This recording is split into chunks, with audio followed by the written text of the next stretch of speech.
अस्सलाम वालेकुम नाजरीन। ड्रामा सीरियल इश्क मुर्शिद बहुत ही ब्लॉकबस्टर, बहुत ही हाई रेटेड ड्रामा बन चुका है। अब तक पाकिस्तान में बहुत से शायकीन इसके दीवाने हुए फिरते हैं, क्योंकि उनसे अगली आने वाली किस्त का इंतज़ार भी नहीं होता। वो फ़ौरन से चाहते हैं कि झटपट इसकी एक साथ आती रहें और हम इंजॉय करते रहें, इंटरटेन होते रहें, क्योंकि इसकी कहानी की एक किस्त ख़त्म होती नहीं कि दूसरी किस्त का इंतज़ार, दूसरी किस्त का सस्पेंस शायकीन से बर्दाश्त ही नहीं होता। वो इंतज़ार ही नहीं कर पाते।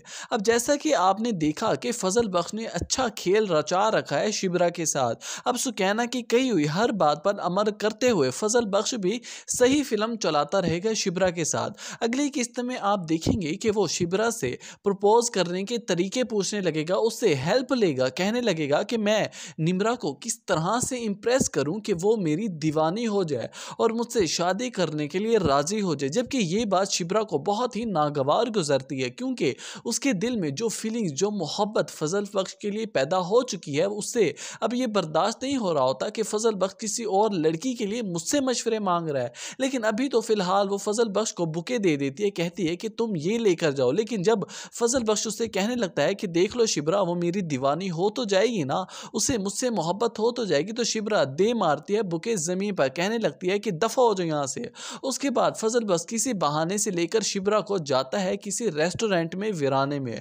अब उधर जाकर कहने लगता है कि शिब्रा, मैं तुमसे एक बात कहना चाहती हूँ। शिब्रा कहने लगेगी कि फजल बख्श, तुम मुझे यहाँ पर क्यों लाए हो, आखिर क्या बात है। आगे से फजल बख्श कहने लगेगा कि शिब्रा, मेरी जिंदगी में कोई भी निम्रा नामी लड़की नहीं है, मैं सिर्फ तुम्हारे साथ मजाक कर रहा था। ये बात बहुत ही नागवार गुजरती है शिब्रा को। वो तो तैश गुस्से में आ जाती है और फिर फौरन से थप्पड़ दे मारती है फजल बख्श को। आगे से फजल बख्श समझाने लगता है कि शिब्रा, मेरी एक बात तो सुनो, आखिर तुम क्यों इतना एग्रेसिव हो रही हो, मैं सिर्फ तुम्हारे साथ मजाक कर रहा था, मुझे कुछ और नहीं था।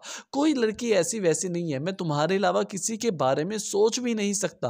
अब यहाँ पर शिब्रा ने थप्पड़ जो मार दिया, अब बात फजल बख्श की इज्जत नफ्स पर आ चुकी है। अब उसे भी बुरा लगने लगेगा, यहीं से ही इन दोनों के दरमियान तलखियां पैदा होने लग जाएंगी।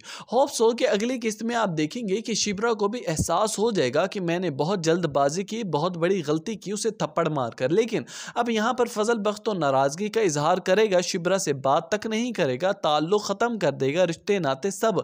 लेकिन यहाँ पर शिब्रा से बर्दाश्त ना होगा फजल बख्श की जुदाई, वो उससे खुद ही माफ़ी मांग लेगी।